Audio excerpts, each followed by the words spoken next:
No matter what they say, your hard work truly matters. In this day and age where everything is about who you know as opposed to what you know, we live this life thinking, if I only know this person, I can get this opportunity. And when you get these opportunities, we tend to forget that working hard is actually the most crucial thing. A hard worker that maybe doesn't have any opportunities has diligently built themselves to work hard and to follow through with what they do. I'm not talking about just working hard for other people. I'm talking about working hard for things that you focus on. It could be your hobbies, it could be talents. Working hard generally is very, very important.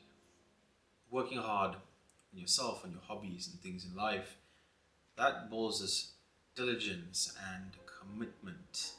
What happens in the scenario where you have not worked extremely hard for anything and you actually just focus on building a network without putting in the effort when those opportunities arises, is that you put yourself in a situation where you put a lot of pressure on yourself to rise to the occasion. Now, with that being said, think of the thought process, the logic behind it. If you've developed a culture of hard work and resilience towards things, and coupled in with being smart during your hard work, I'm not talking about spending countless of hours just working. I'm talking about working hard and then being smart in your approach, and that would mean automating tasks, automating certain things in your life, building workflows that help you produce better and just be better at what you do.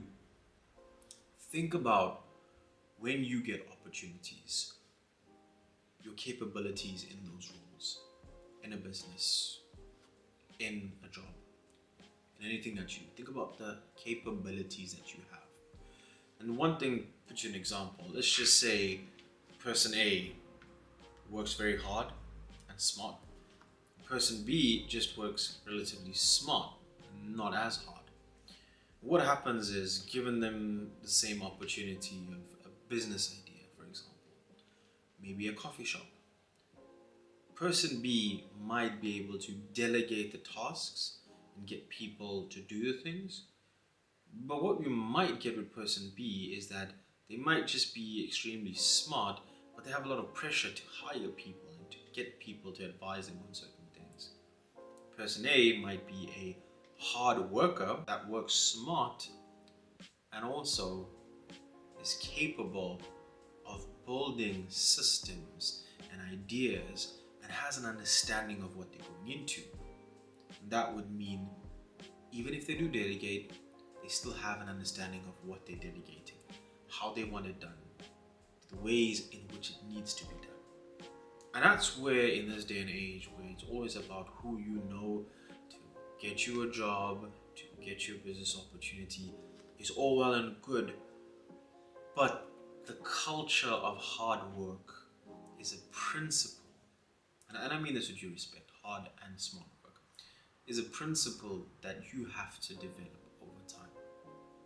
There's no two ways about it. You have to develop it over time. And that would mean anything that you love, that you just start with today and do it every single day to the best of your ability. Because working hard doesn't mean it always has to be better than everyone else. It just means doing it to the best of your ability. Because what happens over time is, as you work, as you become better, as you take up a sport or hobby and you just pursue it and you work hard in it and you work smart in it, you develop yourself in it, you become better at it, and eventually the way you become better is by being able to learn and grow. For example, an artist that is naturally gifted in art may not need to study or learn art as much as we're talking about like photography. For example, a person that is so good at drawing and is naturally gifted may not need to work as hard as someone who has an interest in it but is not naturally gifted. And so, if that person doesn't work as hard, the person that is starting off, that works hard, is eventually going to be able to get to the level of the person that is naturally gifted, that doesn't put in the effort. And hence the saying, hard work beats talent when talent doesn't work hard. You can have the talent in everything, but if you don't pursue it and consistently work on yourself, it's meaningless. And that's where you need to focus in your life. Focus on things that you're naturally good at and develop on it. Because that's the best way at finding out where your purpose and your passion might essentially be. So think about it. Work hard, work smart, follow what you're good at, and just be the best that you can be every day. I'll see you in the next one. Peace.